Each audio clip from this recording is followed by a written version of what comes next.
Plus d'1,5 million de nouveaux résidents permanents sont attendus au Canada en 2024 et 2026.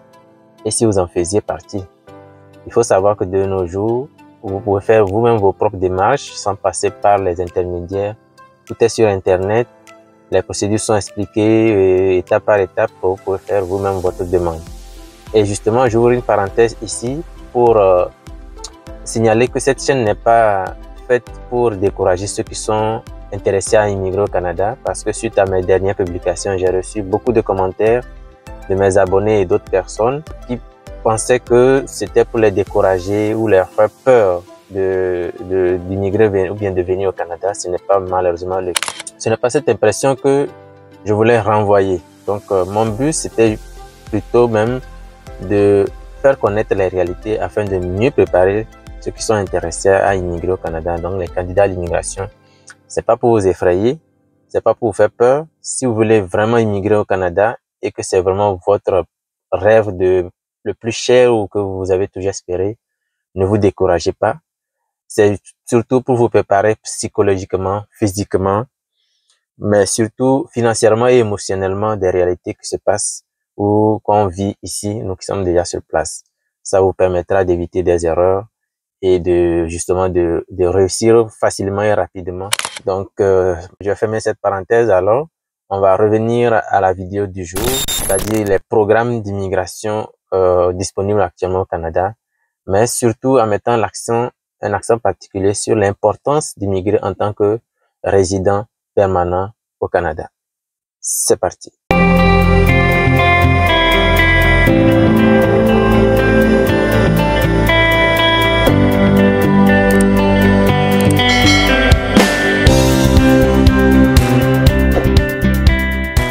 Le premier programme qui est connu de beaucoup de gens, c'est l'entrée express. C'est un programme très rapide et populaire pour immigrer au Canada en tant que travailleur qualifié. C'est un système qui fonctionne par des points qui évalue avant tout votre âge, votre niveau d'éducation, votre expérience professionnelle, votre niveau de langue, que ce soit en anglais et en français, mais aussi si vous avez une offre d'emploi que vous avez d'un employeur au Canada, d'une entreprise au Canada. Donc, tout ça, ça donne des points. Et dans cette catégorie, il y a des sous-programmes. Le programme des travailleurs qualifiés, c'est un programme pour les personnes ayant une formation et une expérience dans les domaines vraiment en demande. Donc, chaque année, le Canada met à jour les professions qui sont en demande, les domaines qui recrutent ou dont l'on cherche les spécialistes, par exemple. L'autre sous-programme, c'est le programme des métiers spécialisés.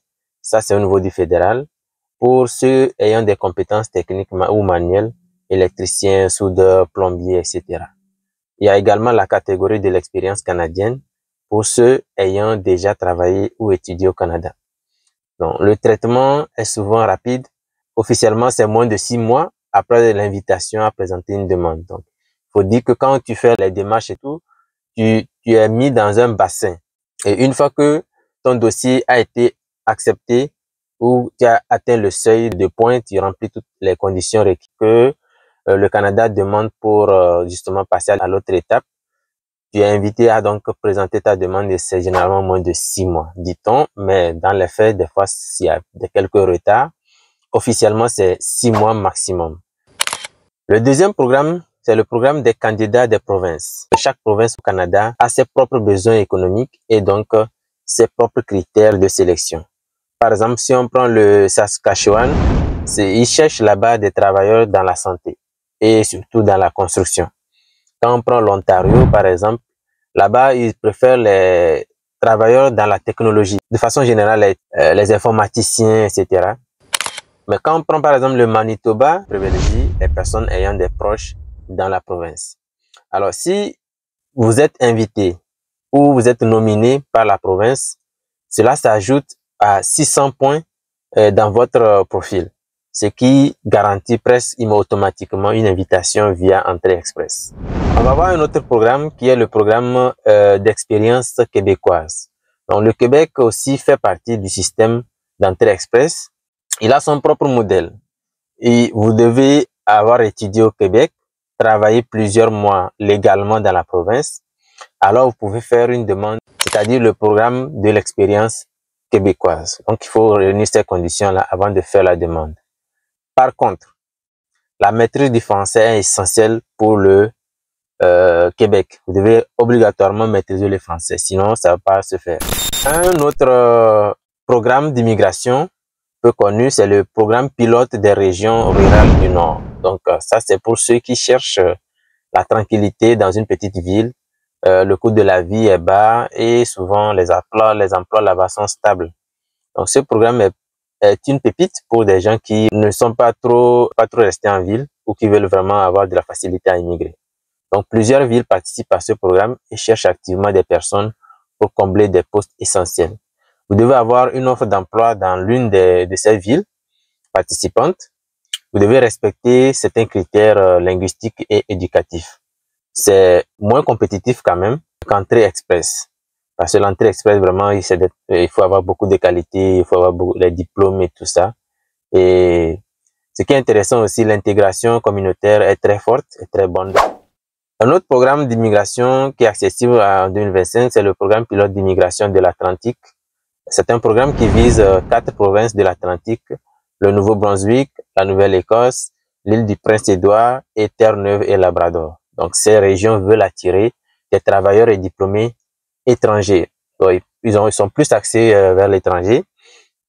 Les avantages, c'est que le traitement est plus rapide, il y a moins de points requis et des employeurs désignés qui accompagnent votre intégration. Donc, qui vous suivent, qui vous assistent, etc. Des fois même qui peuvent vous donner aider dans le logement, beaucoup de choses. Et enfin, il y a le parrainage familial. Si vous avez un conjoint ou une conjointe, un enfant, un parent ou même un grand-parent qui est résident permanent ou déjà qui est citoyen au Canada, sachez que il est vraiment possible que cette personne vous parraine afin que vous puissiez donc vous réunir au Canada. C'est l'un des programmes les plus humains et sécurisés avec des délais variables selon la catégorie, bien entendu. Et il y a d'autres programmes d'immigration, mais qui ne sont pas vraiment souvent cités, à savoir le programme d'immigration humanitaire. Ça, c'est plus pour les réfugiés, les demandeurs d'asile. Et le Canada, c'est un pays reconnu mondialement pour sa politique d'immigration humanitaire. Plusieurs voies existent pour les personnes en situation de persécution, de guerre ou de crise humanitaire tout simplement. Et cela se passe souvent par le Haut Commissariat des Nations Unies pour les réfugiés HCR ou bien des programmes privés de parrainage. Mais on sait que beaucoup de personnes passent d'autres moyens pour immigrer en tant que réfugiés. Je ne vais pas donner des détails dans cette vidéo par rapport à cette option-là parce que ce n'est pas vraiment officiel. Quels sont les avantages d'immigrer au Canada en tant que résident permanent, c'est-à-dire avantage de la résidence permanente au Canada?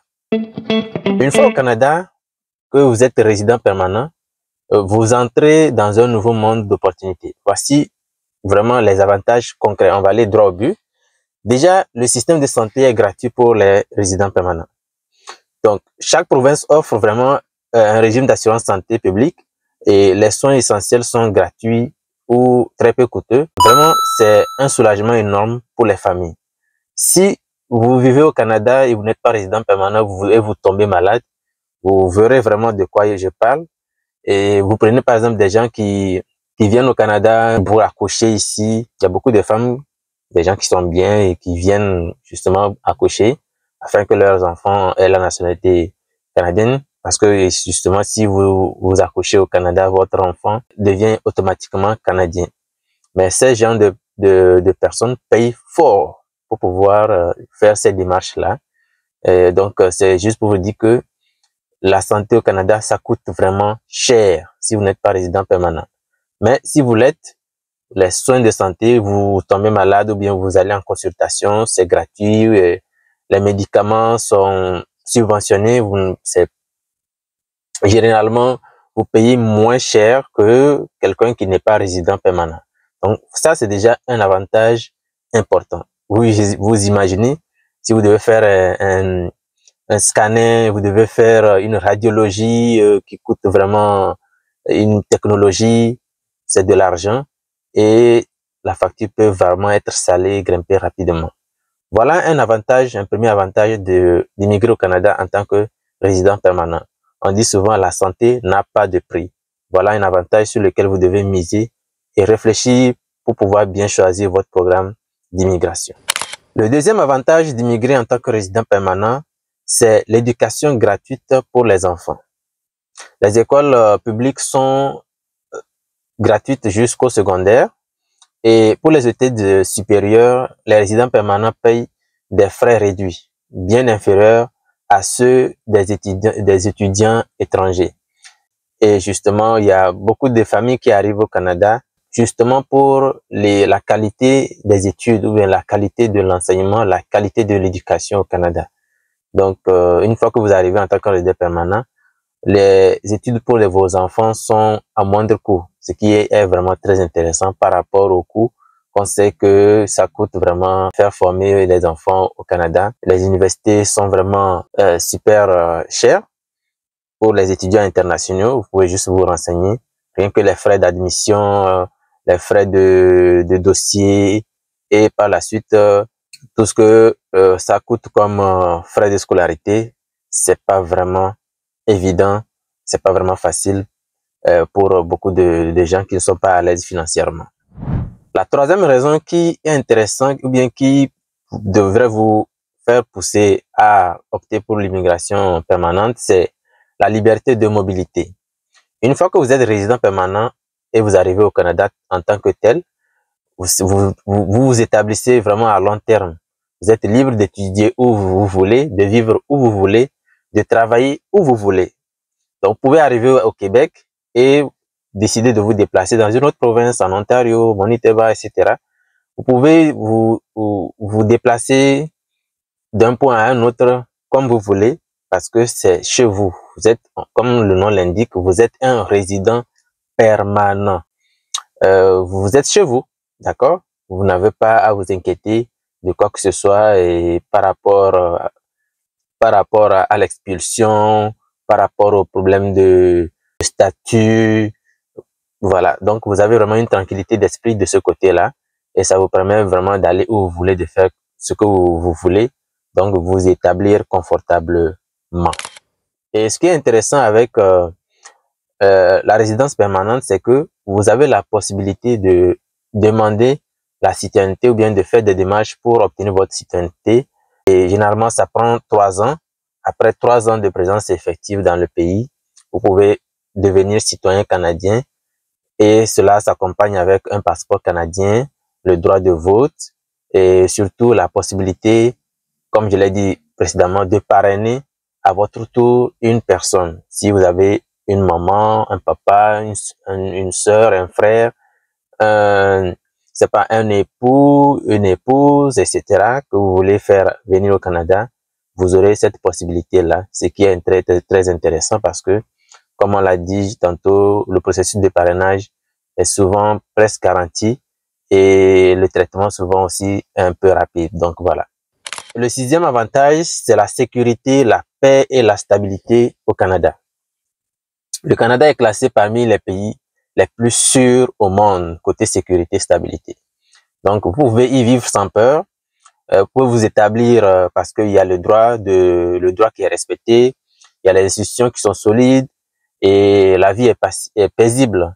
Il y a beaucoup de villes qui sont réputées comme étant des meilleures villes. C'est une des raisons qui devrait vous aider à opter pour la résidence permanente.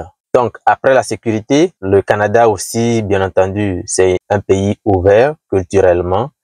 Et ici, on rencontre toutes sortes de cultures et chacun vit comme il le veut, comme il l'entend. Et personne vraiment n'est étranger ici, que vous venez d'Afrique, d'Europe, d'Asie ou d'Amérique.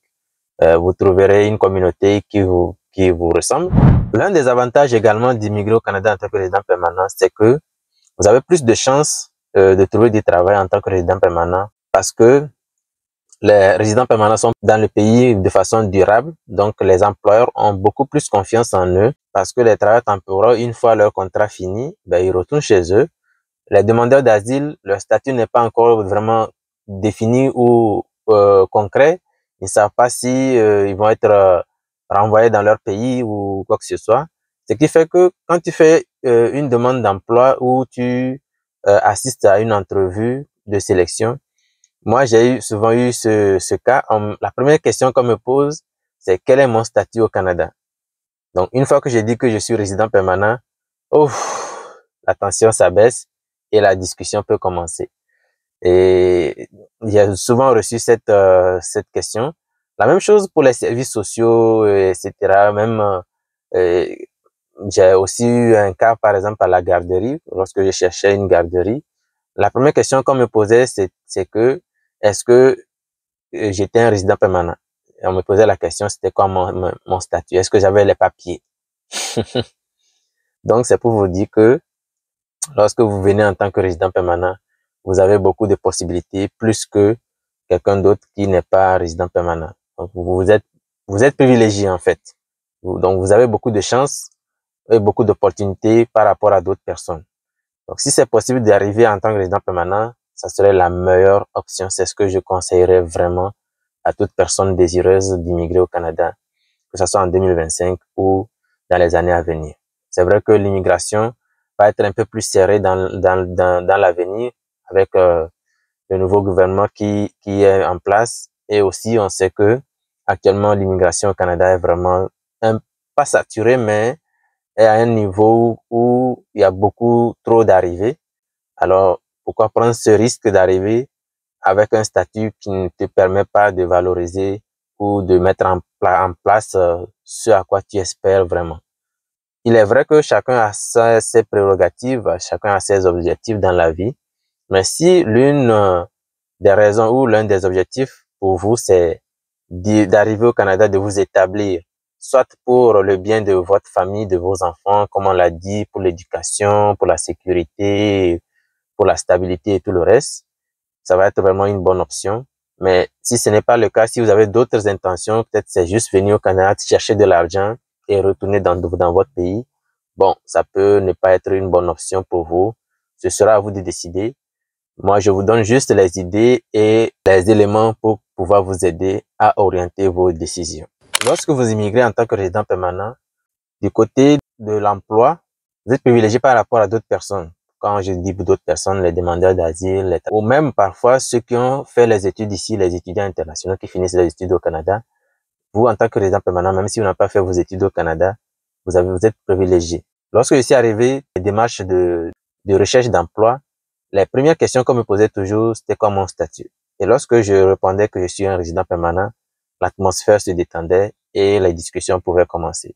Parce que beaucoup d'employeurs ne veulent pas prendre des risques d'embaucher des personnes qui n'ont pas un statut défini ou bien qui n'ont pas un statut à long terme qui puissent donc sécuriser donc leur investissement. Parce que quand on vous recrute dans une entreprise, c'est un investissement. On va te former, on va te donner les outils, on va même t'aider, t'accompagner dans ton intégration. Il y a beaucoup d'avantages qui viennent parfois avec certains emplois. Donc, pour certains employeurs, ce sera inadmissible ou ce sera une perte de temps d'investir sur une personne dont le statut est incertain, on va dire. Donc, voilà. La même chose, si vous êtes résident permanent, vous avez beaucoup d'avantages par rapport à la formation. Si vous décidez de vous former maintenant, vous pouvez travailler et aller aux études. Vous pouvez travailler même en temps plein et faire les études en temps partiel, ce qui n'est pas le cas si vous êtes un étudiant international. Donc, les étudiants internationaux n'ont pas le droit de travailler au-delà de 20 heures par semaine. Donc, ils travaillent en temps partiel et ils étudient en temps plein. Mais si tu es un résident permanent, c'est l'inverse, où tu peux faire comme tu veux, travailler en temps plein et aller aux études en temps partiel, aller aux études en temps plein, travailler en temps partiel. Et tu as la possibilité même d'être accompagné par le gouvernement si ta situation économique ne te favorise pas. Donc, tu peux être accompagné dans tes études tout en étant soutenu financièrement. Donc, il y a le programme d'aide et bourse. Donc, c'est le programme de prêt et bourse qui accompagne les résidents permanents, les citoyens et aussi dans leur parcours de retour aux études, etc. Donc, le gouvernement accorde des bourses et des prêts pour pouvoir justement retourner aux études, pour ne pas avoir des inquiétudes financièrement. C'est vrai que ça peut ne pas suffire à chaque fois, mais c'est vraiment un apport important qui pourra t'aider à mieux te concentrer sur tes études. Donc voilà, c'est un avantage non négligeable qui n'est pas donné à tout le monde. Donc voilà un autre avantage de venir en tant que résident permanent. L'autre chose, c'est que lorsque vous êtes résident permanent, vous êtes protégé en cas de perte d'emploi. D'accord? Lorsque vous perdez votre emploi, vous pouvez bénéficier de l'aide du gouvernement dans leur programme qu'ils appellent Assurance Emploi. Donc, vous serez payé le temps que vous êtes au chômage en attendant que vous trouviez un nouveau travail. Ce qui n'est pas donné à tout le monde. Si vous n'êtes pas résident permanent, malheureusement, ça va être difficile. Donc, voilà un autre avantage intéressant. Et vous pouvez aussi bénéficier de l'aide sociale. Donc, l'aide de dernier recours si vous avez vraiment, vous perdez votre emploi et peut-être qu'il y a d'autres facteurs. Et dans la mesure du possible, si vous respectez les conditions, vous pouvez aussi bénéficier de l'aide sociale, qui est donc un accompagnement du gouvernement pour vraiment ceux qui ont un revenu vraiment très faible ou qui ne travaillent pratiquement pas. Et ça, c'est un programme qui accompagne les résidents permanents et les citoyens. Donc, si les possibilités le permettent, faites tout pour arriver en tant que résident permanent. Ça, c'est mon conseil ultime pour ceux qui sont intéressés à immigrer au Canada en 2025. Vous aurez vraiment la tranquillité d'esprit. Vous ne serez pas persécuté. Vous ne serez pas dans la peur, dans la crainte d'être interpellé par la police. Vous êtes vraiment à l'aise et vous pouvez vraiment vous établir pour de bon en faisant des projets à long terme. Ce qui est intéressant. Vous ne pouvez pas arriver à chaque fois que vous sortez. Vous avez peur qu'on vous interroge et vous avez peur parce que voilà, vous cherchez du travail, à chaque fois on vous demande quels sont vos papiers et tout ça.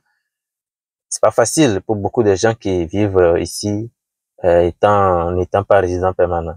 Donc pour moi, ça ne sert à rien de prendre ce risque. Vous fouillez quelque chose ou bien vous arrivez ici pour avoir une certaine tranquillité ou pour pouvoir vous établir et vous vous retrouvez encore dans des problèmes. À quoi bon? Bon, ça, ce sont mes conseils, ce sont mes avis. C'est à vous de décider. Chacun a ses problèmes dans la vie et il y a des situations qui arrivent qui ne donnent pas beaucoup de choix aussi à d'autres personnes, malheureusement. Et voilà, donc c'est ça. Voilà, c'était ce que je voulais présenter dans cette vidéo. J'espère que elle t'aura apporté de la valeur. Si c'est le cas, n'hésite pas à t'abonner à la chaîne Investir sur soi pour réussir et s'épanouir.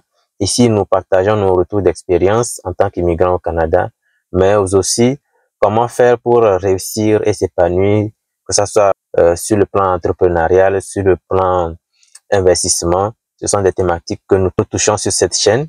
Mets-moi en commentaire ce que tu en penses, qu'est-ce que cela t'inspire. Est-ce que l'immigration au Canada, c'est quelque chose qui t'intéresse?